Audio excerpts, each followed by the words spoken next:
some of your favorite horror comedies? Man, I go back to Little Shop of Horrors a lot, Okay. especially with the original ending where the plants actually destroy the world. That's my favorite version of it. But like Ghostbusters was a big one for me. Certainly Beetlejuice and even like Pee-wee's Big Adventure and like that early weird Tim Burton stuff. David Lynch. But then I'm a history guy, so I Robert Weiss. Not a comedy, but The Haunting was a huge influence on this movie because I could feel it in the Imagineers who made The Ride in 1968. I could feel them reaching for like, what are the common haunted house tropes? And so many of them come from The Haunting. So there was a lot of that going on in my view, in my in my little Airbnb that I was in. Trying to put the movie together. I love that. That's awesome. What's a horror movie that you watched way too young? Because I feel like every horror fan has at least one where they're like, I shouldn't have watched that. Wow, okay, I didn't know I wasn't alone in this. I saw Nightmare on Elm Street 2 at maybe 5 or 6. Oh gosh. Okay.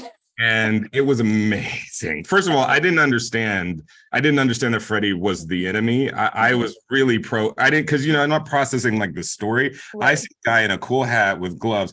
And then obviously people talk about this movie a lot about how, I guess, subtextually gay it is. I don't know if that is subtext. It felt like text to me. Text. Yeah, just like straight up text. But there was something about it that spoke to me in a way that I really couldn't explain at that time. Now I really understand why it spoke to me. But it was like so inappropriate for me to watch it, and I loved it. And I gobbled it up, and I saw all of the Nightmare on Elm Street movies way before it was suggested by the MPAA that I see.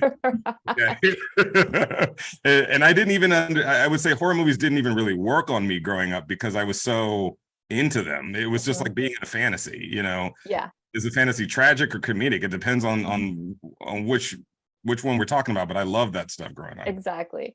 What would you recommend for like a young horror fan to watch too early? Like if you could like kind of mold it and be like, this is the movie that you watch when you're 4. Oh, I don't want to get in trouble for that, but you know what? Some Neverending Story is a really scary movie, and it really like The Nothing.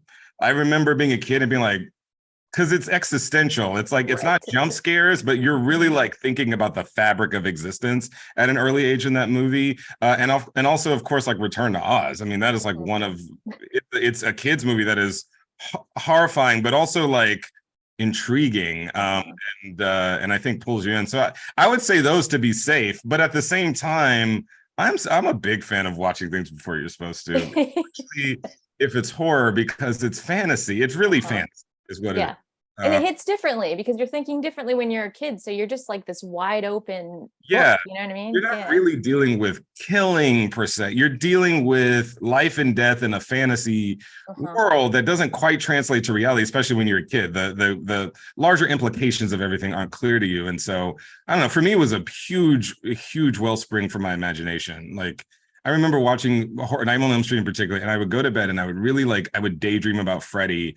This is really weird and telling, but these were the 2 movies that I lived for as a kid. I would daydream about Freddy and Pippi Longstockings, and they lived in a house in my imagination, and they do things together and go on adventures. And that's where my movie brain comes from, is laying awake, thinking about these fictional characters. And I didn't murder and death, and that wasn't even on my mind. Right. That's the mashup I didn't know we needed. So I need you to make that like a Pee-wee's Playhouse thing, but it's Freddy and Pippi just on adventures. Let's go. Who owns them? Let's go. Let's go. Yeah, I'm gonna spend the rest of my day rabbit holing to find that out. I'm gonna hit you up. Yeah, that was the recipe when I was a little kid. Yeah, amazing.